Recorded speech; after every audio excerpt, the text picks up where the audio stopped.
जय हिंद दोस्तों। अब हमें मेंसुरेशन चैप्टर 9 चैप्टर नमस्कार दोस्तों, अब हमें 8th क्लास के चैप्टर नंबर 9 का लास्ट क्वेश्चन 9.1 एक्सरसाइज का diagram of the adjacent picture frame has outer dimension for 24 centimetre and 28 centimetre. ये 24 सेंटीमीटर है और ये 28 सेंटीमीटर है and the inner dimension 16 and 20 centimetre. और इनर वाले जो हैं उन्हीं के एडजेसेंट साइड के, एडजेसेंट मतलब जो एक दूसरे से लगी हुई बिल्कुल नजदीक की साइड रहती है उसको बोलते हैं एडजेसेंट साइड। तो ये 16 और ये 20 है, ठीक है। Find the area of each section of the frame if the width of each section is same. वो बोल रहे हैं कि आप सभी जो जितने शेप यहाँ बन रहे हैं सभी के एरिया फाइंड करो, ठीक है। यदि उनकी सभी की विड्थ सेम, मतलब यहां से लेके यहां तक की जो विड्थ है सेम है, यहां से लेके यहां तक की विड्थ सेम है, यहां से यहां तक की इसकी भी विड्थ सेम है और ये भी विड्थ सेम है, चारों विड्थ सेम है। और यहां पर आप खुद देखेंगे तो देखिए आप चार डायग्राम बन रहे हैं यहां पर, ठीक है। आपकी जो बुक में सॉल्यूशन है वो इन चार डायग्रामों को देख रहा है, वो बीच वाले इस रेक्टेंगल को नहीं देख रहा है। मतलब एक वन शेप 2 3 एंड 4 इस तरीके से। तो आप देखिए कि 4 ट्रेपेजियम बन रहे हैं यहां पर देखा जाए, जिसमें इसका डायमेंशन इसके इक्वल दिख रहा है और इस वाले ट्रेपेजियम के डायमेंशन के इक्वल इसका फ्रंट वाला, इसके जस्ट फ्रंट में सामने जो है अपोजिट साइड में वो दिख रहा है। मतलब हमें क्या करना है, एक इसका निकाल लेंगे और एक इसका निकाल लेंगे, तो वही इसका और इसका होगा, ठीक है। इस तरीके से हम देखते हैं आगे किसमें क्या क्या गिवन दिया है।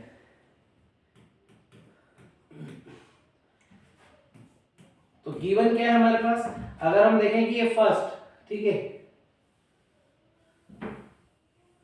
अब सबसे पहले हमें विड्थ भी फाइंड करनी पड़ेगी यहाँ पे। तो सबसे पहले विड्थ देखते हैं कि विड्थ कैसे निकाली जाए।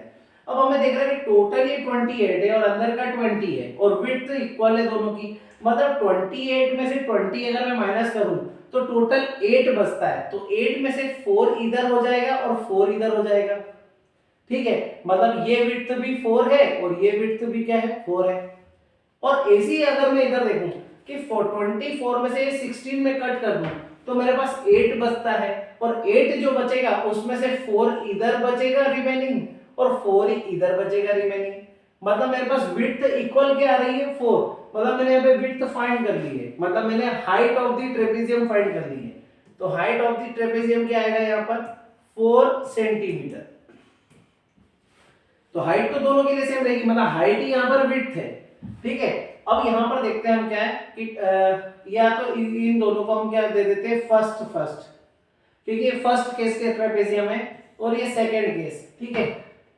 क्योंकि जो इसका रहेगा आंसर वही इसका होगा और जो आंसर इसका होगा वही आंसर इसका होगा। तो हम पहले इसको 1 केस वाला मान लेते हैं और उसको 2 केस वाला। तो सबसे पहले हम क्या कर रहे हैं फर्स्ट केस वाला। अब फर्स्ट केस वाला अगर हम देखें तो उसमें हाइट 4 है।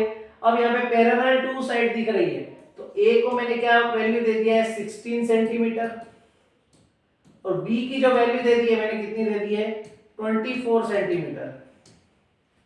अब यहाँ पे हमें क्या करना है एरिया ऑफ ट्रेपेजियम फाइंड करना है। तो एरिया ऑफ ट्रेपेजियम क्या होगा now area of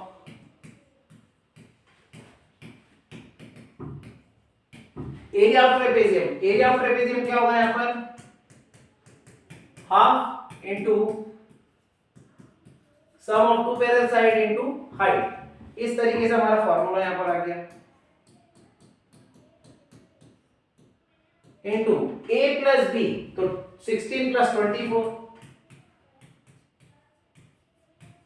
into height क्या दे रखी है हमें 4, ठीक है। हाइट हमें डायरेक्ट नहीं दे रखी है इसकी, हमें विड्थ के अकॉर्डिंग निकालनी है। मैं समझा चुका हूं इसके पहले कि किस तरीके से 4 यहां पर विड्थ आई है और इक्वल विड्थ है, मतलब चारों की विड्थ समान रहेगी और विड्थ यहां पर क्या है चारों ट्रेपेजियम की हाइट, ठीक है।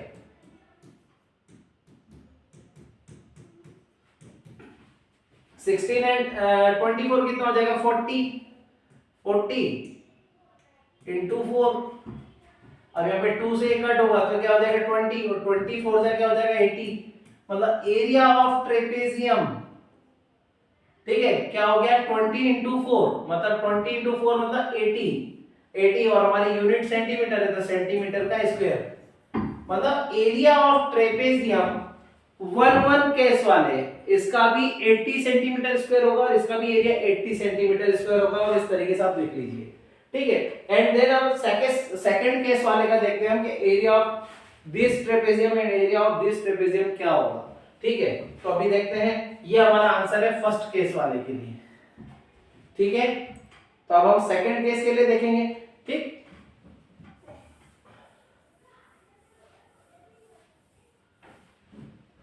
अब हम सेकंड केस के लिए देखते हैं, तो यहां पर क्या कर देते हैं 2। ठीक है, अब यहां पर ये जो है हमारे ए एंड बी चेंज हो जाएंगे। क्यों? क्योंकि अब हम ये वाले ट्रेपेजियम को देख रहे हैं, तो यहाँ पे ए की वैल्यू 20 है और बी की वैल्यू क्या है 28 सेंटीमीटर है।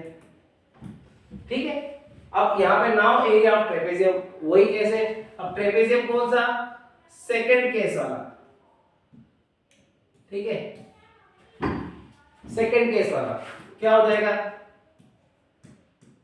एरिया ऑफ ट्रेपेजियम वही formula half into sum of two parallel side into height. हमें उन्होंने इंडिविजुअल ही पूछा है। आप अगर आपके पीछे आंसर शीट में देखोगे तो देखना उसने चारों ट्रेपेजियम का अलग अलग आंसर लिख के दिया है। मतलब हमें भी क्या करना है, इनटू 2 करके इक्वल करके नहीं देना, हम भी उसे डिफरेंट डिफरेंट तरीके से ही अलग अलग सेपरेटली निकाल कर ऐसे आंसर देंगे। ठीक है,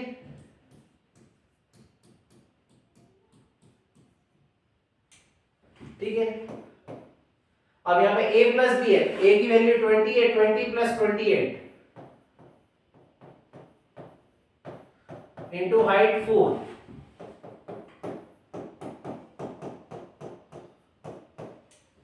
यहाँ पर 20 प्लस 28 कितना हो गया 48 इंटू 4।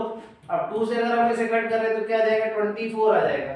ठीक है, और 24 फोर्सा होता है 96। मतलब area of trapezium second condition वाले का हमारा आंसर क्या गया 96 सेंटीमीटर स्क्वायर।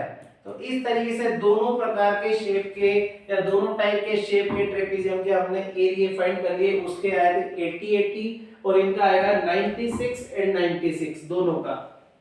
इन दोनों का 80 सेंटीमीटर स्क्वायर आएगा और इन दोनों का आएगा 96 सेंटीमीटर स्क्वायर। इस तरीके से ये क्वेश्चन सोल्व हो जाएगा और ये लास्ट क्वेश्चन था इस एक्सरसाइज का। Thank you.